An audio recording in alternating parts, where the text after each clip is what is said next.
오늘은 무화과나무 비유와 안상홍님이라는 주제를 가지고 여러분과 함께 그리스도 안상홍님께서 이 땅에 오신 예언의 그 시기에 대해서 성경 말씀을 통해서 살펴보는 시간을 가져보겠습니다.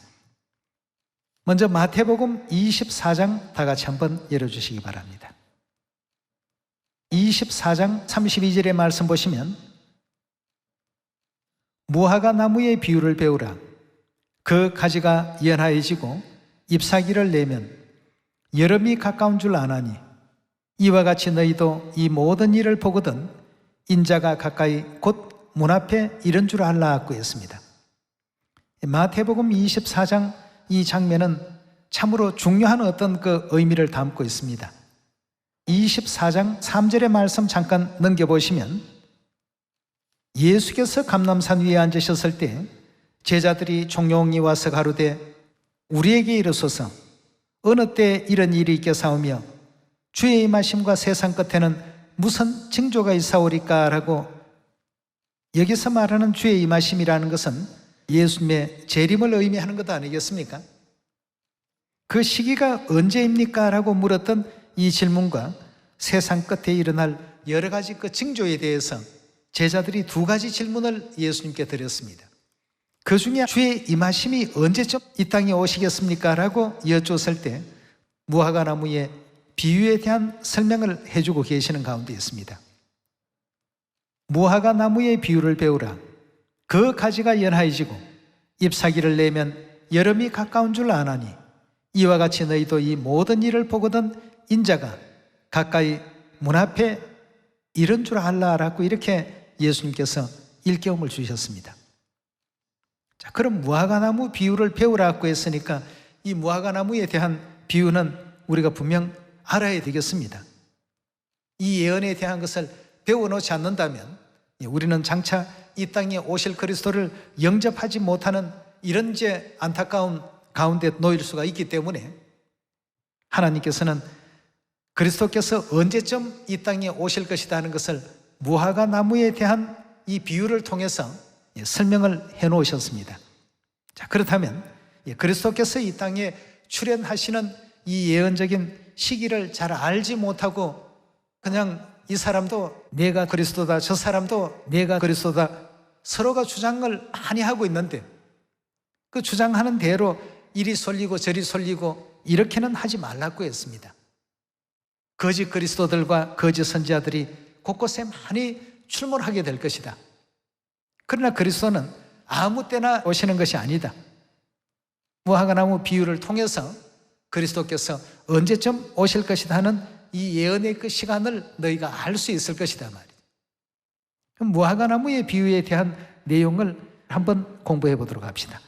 마태복음 21장 18절의 말씀 보시면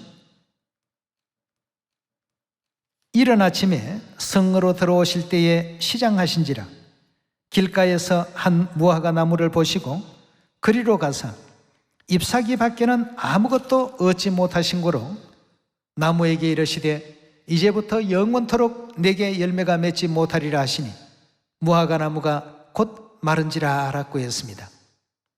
자, 여기에 굉장히 참 중요한 부분이 담겨 있습니다.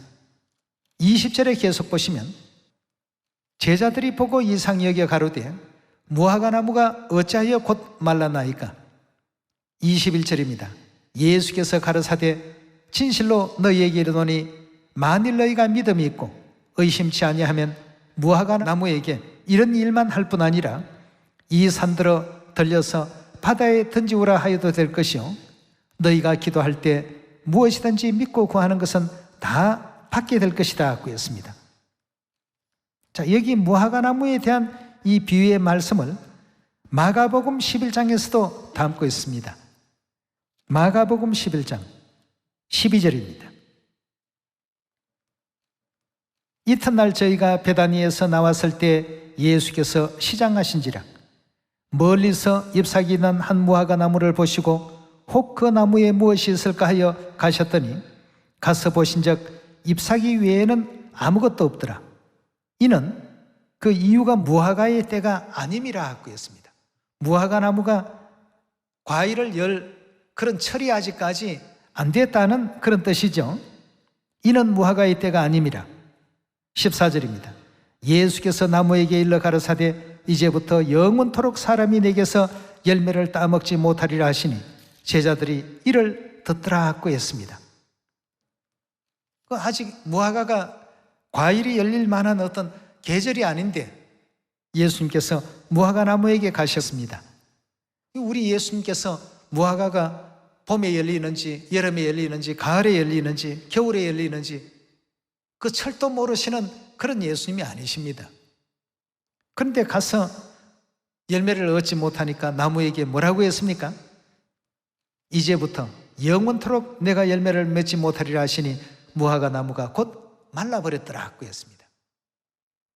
자, 여러분, 예수님께서 무화과 열매를 얻지 못했다고 속상해서 저주를 퍼부시는 그런 예수님이십니까?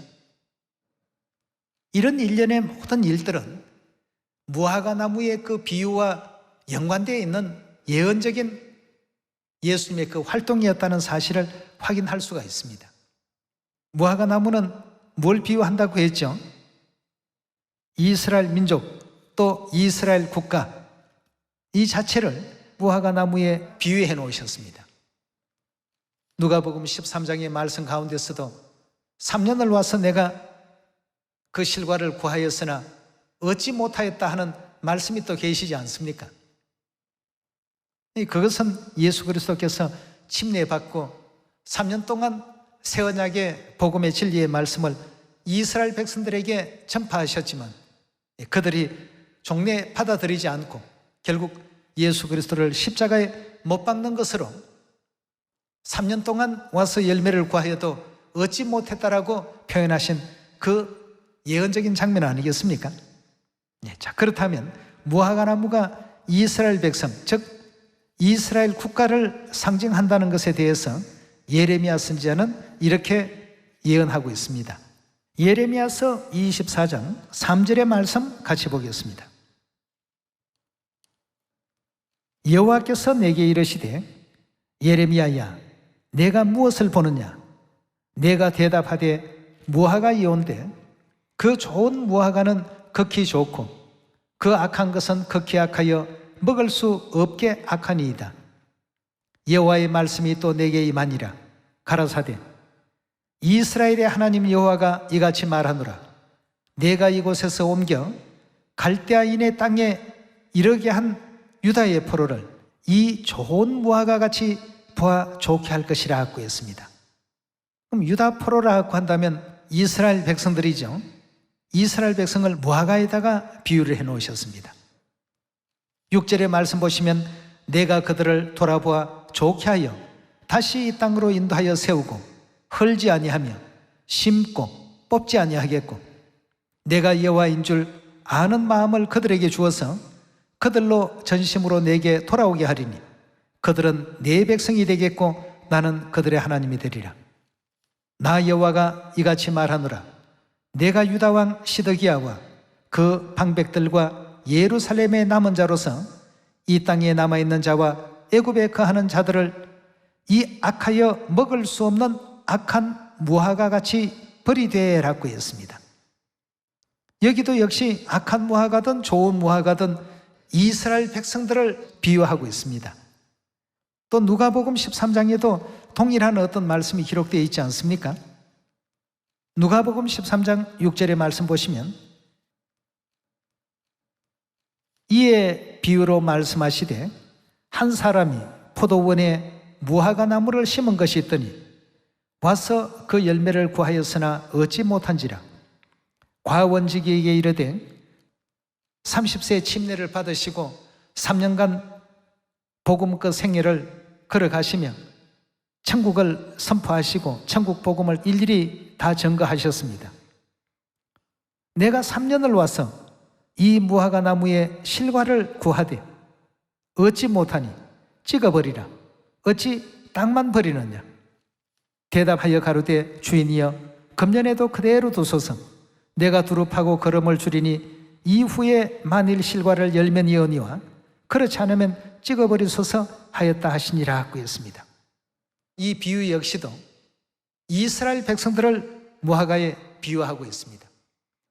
3년 동안 복음의 말씀을 전해도 받아들이지를 못했다는 의미에서 예수님께서 열매를 얻지 못한 무화과 나무에 비유를 해 놓으셨던 것입니다. 그리고 마태복음 21장이나 마가복음 11장에 무화과의 때가 아닌데도 불구하고 무화과 나무에게 가서 열매를 구했지만 열매를 얻지 못했더라. 당연합니다. 열매를 맺지 않는 어떤 계절에 가서 열매를 찾으니 열매가 있을 턱이 없는 것이죠. 그래서 마태복음 21장에 길가에 한 무화과 나무를 저주하시고 그 무화과 나무가 마르게 하셨다는 이 의미는 결국 무화과로 비유되어 있는 이스라엘 나라에 앞으로 이와 같이 될 것이다 하는 것을 알려주신 내용이라고 볼 수 있습니다. 누가복음 우리 21장으로 한번 넘어가 보겠습니다. 20절입니다. 너희가 예루살렘이 군대들에게 에워싸이는 것을 보거든 그 멸망이 가까운 줄 알라. 그때 유대에 있는 자들은 산으로 도망할지며 성내에 있는 자들은 나갈지며 촌에 있는 자들은 그리로 들어갈지 말지어다. 이 날들은 기록된 모든 것을 이루는 형벌의 날이라. 자, 여기에 지금 보니까 예루살렘이 군대에게 에워싸여서 멸망당한다라는 이와 같은 예언을 했습니다.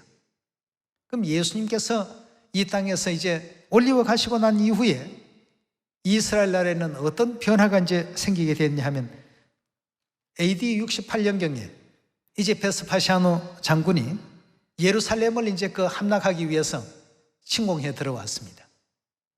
성을 포위해 가지고 그런 어떤 상황 속에 대치되어 있다가 AD 68년에 네로 황제가 이제 죽게 됩니다.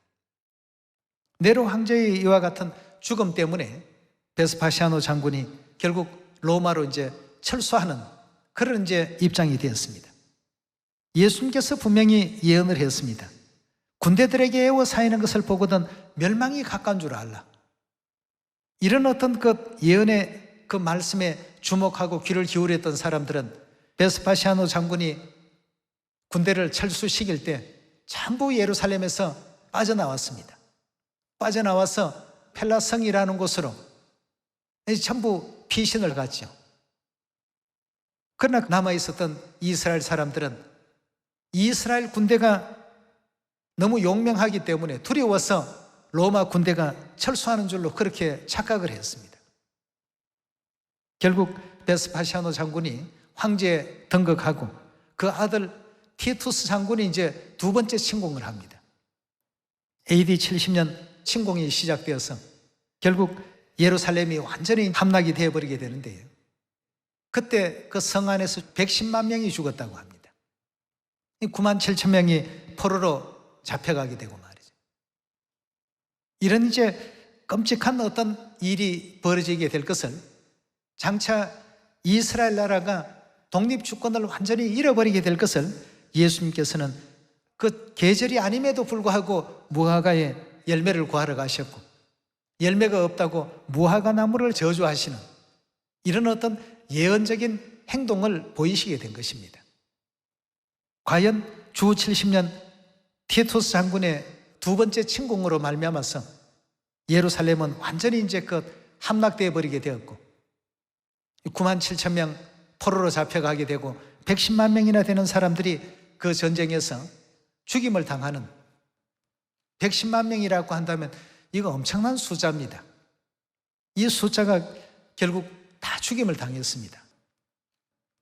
예수님께서 뭐라고 했습니까? 그 군대들과 싸우라고 했습니까? 도피하라고 했습니까? 도피하라고 했는데 그 예수님의 말씀을 믿었던 초대교회 성도들은 전부 이제 먼 펠라성으로 도피해서 끔찍한 이 재난에서 이제 피할 수가 있었지만 예수님을 믿지 않았던 사람들은 거기에 머무르고 버티고 있다가 결국은 이제 죽임을 당하는 이런 입장이 되고 말았습니다. 자, 이로부터 시작해서 이스라엘 나라는 주권 없는, 다시 말해서 비유적으로 본다면 메말라 버리는 어떤 무화과 나무의 입장이 된 것입니다. 독립 주권도 완전히 다 빼앗겨 버리고 나라 없는 그런 이제 유랑민으로 전 세계에 이제 떠돌아다니면서 살게 되는 입장이 되었던 것이죠. 이걸 예수님께서 비유로서 계속해서 지금 알려주고 계십니다. 여러분, 만약 예수님께서 행한 그 행적이 무화과나무에 대한 예언적인 행적이 아니었다라고 한다면 이렇게 마태복음, 마가복음, 이 여러 복음서에 기록할 이유가 있겠습니까? 예수님께서 온유하시고 자상하신 어떤 표현도 아니고 무화과나무에 대해서 저주를 내리시고 말이죠. 이런 모든 것이 예수님의 이와 같은 그 행적을 통해서 무화과나무의 그 비유에 대한 답을 주시고자 하시는 하나님의 중요한 어떤 가르침이 그 속에 내포되어 있다는 것을 우리는 분명히 또 알고 넘어가야 되리라고 믿습니다. 그리고 누가복음 21장 22절에 계속 살피겠습니다. 이 날들은 기록된 모든 것을 이루는 형벌의 날이니라. 그날에는 아이벤 자들과 젖먹이는 자들에게 화가 있으리니 이는 땅에 큰 환난과 이 백성에게 진노가 있겠음이로다. 저희가 칼날에 죽임을 당하며 모든 이방에 사로잡혀 가겠고, 정말 참 이방에 사로잡혀 갔습니다. 예루살렘은 언제까지요? 이방인의 때가 차기까지 이방인들에게 밟힐 것이라고 했습니다. 이방인의 때가 차기까지에는 이 이스라엘이 메말라 버렸던 이 무화과나무가 절대 회생할 수가 없다는 의미가 되겠습니다. 근데 마태복음 24장에는 보면 무화과나무가 회생할 것이라는 예언을 예수님께서 미리 해놓으셨습니다. 24장 32절입니다. 무화과나무의 비유를 배우라. 그 가지가 어떻게 된다고요? 연해진다고 했습니다. 메말라 버렸던 무화과나무가 가지가 연하해지고 잎사귀를 내는 이와 같은 상황이 이제 오게 된다고 했습니다. 무화과나무가 가지가 연하해지고 잎사귀를 내면 여름이 가까운 줄 아나니 이와 같이 너희도 이 모든 일을 보거든 인자가 가까이 곧 문 앞에 이런 줄 알라고 했습니다. 이 대답은 어떤 질문에 대한 대답이었습니까?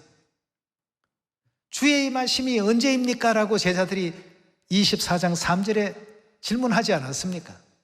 거기에 대한 답입니다. 그렇다면 이런 어떤 예언적인 시간이 우리 시대에 도래하게 된다면 우리는 그리스도께서 이때 오셨구나, 복음을 이때 전개하고 계시구나 알아야 되겠습니다. 그 그리스도를 영접할 수 있는 우리가 반드시 되어야 되겠습니다. 메말라 버렸던 그 무화과나무 이스라엘 나라의 주권이 언제 다시금 회생하게 되는가? 이것은 여러분도 역사적으로 너무나도 잘 알고 있는 1948년 5월 14일 데이비드 벤쿠리온 수상에 의해서 전 세계로 방송을 했습니다. 이스라엘이 살아났다고 말이죠. 여러분, 주권을 빼앗긴 그 나라가 다시 나라를 재건하고 재생하는 그런 예는 인류 역사에 그 어떤 나라에도 일어나지 않은 어떤 사건입니다. 그러나 마태복음 24장 32절의 말씀과 같이 메말라 버렸던 그 무화과나무가 가지가 연하해지고 잎사귀를 낸다, 다시금 회생하게 된다, 이미 예수님께서 예언해 놓으셨기 때문에 이 예언 그대로 1948년 5월 14일 이스라엘 나라는 그동안에 잃어버렸던 그 주권을 전 세계로부터 공인받고 회복하게 됩니다. 놀라운 일이죠. 절대 참 있을 수 없는 2000년 가까이 빼앗겼던 그 주권을 다시금 이렇게 회복하고 나라를 되찾는다. 이건 정말 어느 역사에도 없는 어떤 대사건입니다. 이건 오직 성경의 예언을 이루어 가시기 위한 하나님의 놀라운 것 섭리에 의해서 이루어진 어떤 역사이지 인간의 역사 속에서 일어날 수 있는 그런 어떤 이런 결단코 아닌 것입니다. 이렇게 해서 주 70년에 빼앗겼던 그 국권을 약 한 1900년 만에 다시금 이제 되찾게 될 것을 무화과나무가 가지가 연하해지고 잎사귀를 낸다라고 하셨고 이런 예언의 시간을 보게 되면 인자가 가까이 문 앞에 와 있는 줄 알라라고 이렇게 예수님께서 일러주셨습니다. 그럼 1948년도에 우리 진리적인 영적인 어떤 상태로는 어떤 일들이 벌어졌는가? 1948년도에 아버지 안상님께서 침례 받으심으로 말미암아서 두 번째 이 땅에 오신 다윗 왕의 예언을 시작하시는 해가 이제 된 것 아니겠습니까? 초림 때 3년, 재림 때 37년에 다윗 왕의 예언을 완성하셔야만 되기 때문에 두 번째 이 땅에 오셔서 복음을 시작하시는 바로 그 해가 되겠습니다. 다윗 왕의 예언대로 30세 침례를 받으셔야 되는데 이 해가 바로 아버지께서 30세 되시던 그 해가 되겠습니다. 예언이라고 하는 것은 우리가 임의로 변경할 수도 없고 바꿀 수도 없는 일입니다. 하나님께서 정해 놓으시고 그 어떤 방향을 제시해 놓으셨다고 한다면 그 방향 이정표는 그 누구도 임의대로 고칠 수도 없고 바꿀 수도 없습니다. 다윗의 그 예언 그대로 새 언약의 진리를 선포하시기 위해서 초림 때 3년간 새 언약의 복음 나라를 이끌어 가시다가 하늘로 또 올리우셨기 때문에 남은 37년의 예언을 이루시기 위해서 1948년도에 이 땅에 다시 오셔서 12월에 침례를 받으시고 두 번째 다윗 왕위의 그 예언을 이루어 가시는 해가 1948년이요.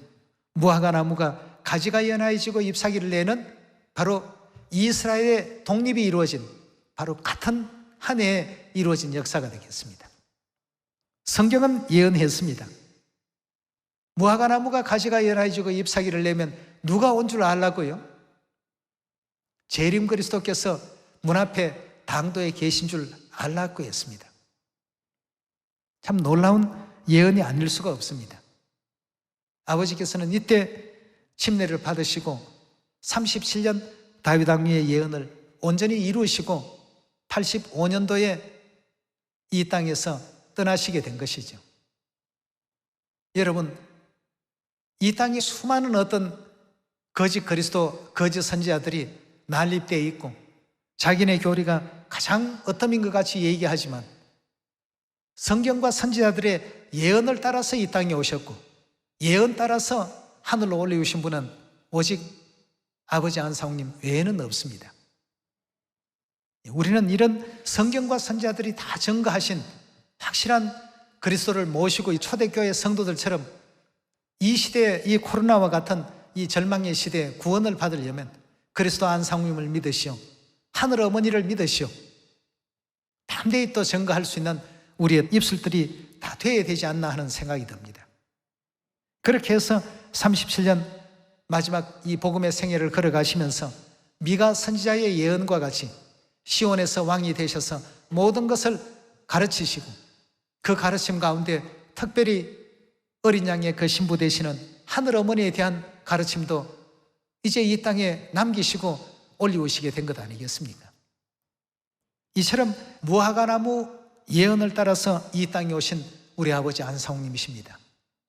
또 아버지께서 홀로 오시는 것이 아니라 하늘 어머니에 함께 이렇게 등장하신다라고 계시록 22장에도 이미 언급된 바가 있다는 사실을 우리가 잘 알고 있는 대목들입니다. 자, 그렇다면 주의 임하심이 언제입니까? 라고 했을 때 무화과 나무 가지가 연하여지고 잎사귀를 내면 인자가 올 것이다. 문 앞에 그때 와 있는 줄 알라. 그 주의 임하심이 그때다는 이 사실을 일깨움을 주셨습니다. 요한계시록 우리 3장의 예언도 우리 한 번 더 확인해 보도록 합시다. 3장 20절입니다. 라오디게아 교회 사자에게 편지하는 장면입니다. 그럼 라오디게아 교회에 하게 될 것 같으면 실제 안식교회로 사명이 이루어지게 됩니다. 볼지어다 내가 문 밖에 서서 두드리노니 누구든지 내 음성을 듣고 문을 열면 내가 그에게 들어가 그로 더불어 먹고 그는 나로 더불어 먹으리라 하고 했습니다. 예언이 라오디게아 교회에서 누가 문을 두드리신다고 하셨냐 하면 두 번째 이 땅에 오신 그리스도이십니다. 무화과 나무가 가지가 연하여지고 잎사귀를 내는 그 시대에 문을 두드리시는 이가 있다라고 했습니다. 바로 그리스도 아버지 안상훈께서 이런 어떤 장면까지 성경에서 낱낱이 또 설명해 주시고 이 땅에 오셔서 또 유월절 새언약 진리 가운데 또 우리를 또 불러 인도하여 주시고 절기 지키는 시온을 또 건설해 주시고 영원한 천국 갈 수 있는 영광의 길을 또 열어주신 그분이 다름 아닌 우리 아버지 안상훈님 아니시겠습니까? 이사야서 25장 마지막으로 우리 한 말씀만 더 봅시다. 이사야 25장 6절의 말씀 보겠습니다. 6절의 말씀 보시면 만군의 여호와께서 이 산에서 만민을 위하여 기름진 것과 오래 저장하였던 포도주로 연회를 베푸시리니 곧 골수가 가득한 기름진 것과 오래 저장하였던 맑은 포도주로 하실 것이며 또 이 산에서 모든 민족의 가리워진 면박과 열방에 덮인 휘장을 제하시며 뭘 멸하신다고 했습니까? 사망을 영원히 멸하실 것이라. 사망을 영원히 멸한다는 의미는 영생을 주시겠다는 뜻 아니겠습니까?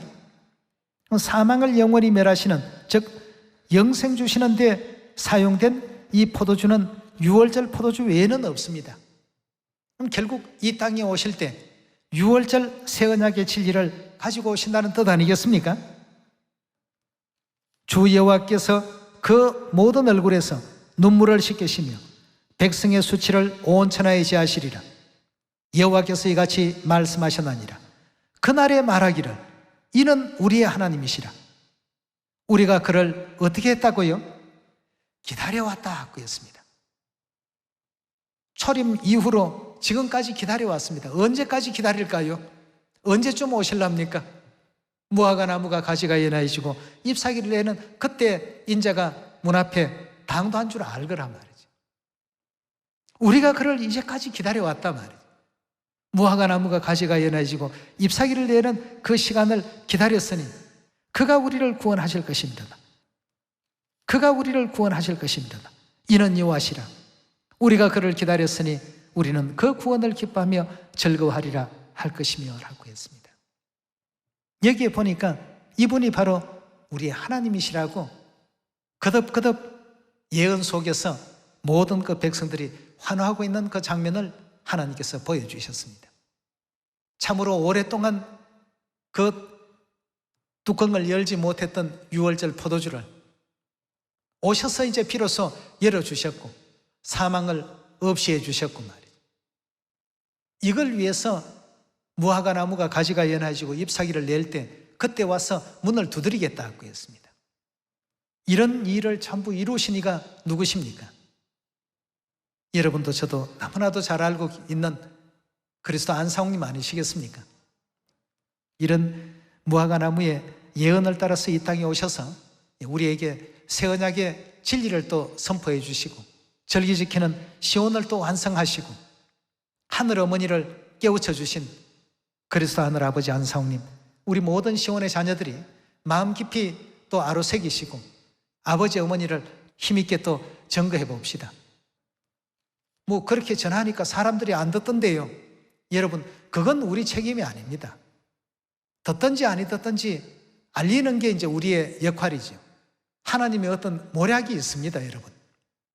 하나님께서 무언가를 하라 하실 때에는 우리는 그냥 하면 됩니다. 이거 해가지고 뭐 저 사람이 들을까? 주위의 사람들이 내게 어떤 시선을 주더라도 그건 관계할 필요 없습니다. 전하라고 하셨으니까 우리의 사명은 전하면 그 이후에 하나님께서 변화를 일으켜 주십니다. 많은 또 아름다운 성령 열매 맺히시길 부탁드리면서 오늘 말씀 마치도록 하겠습니다. 감사합니다.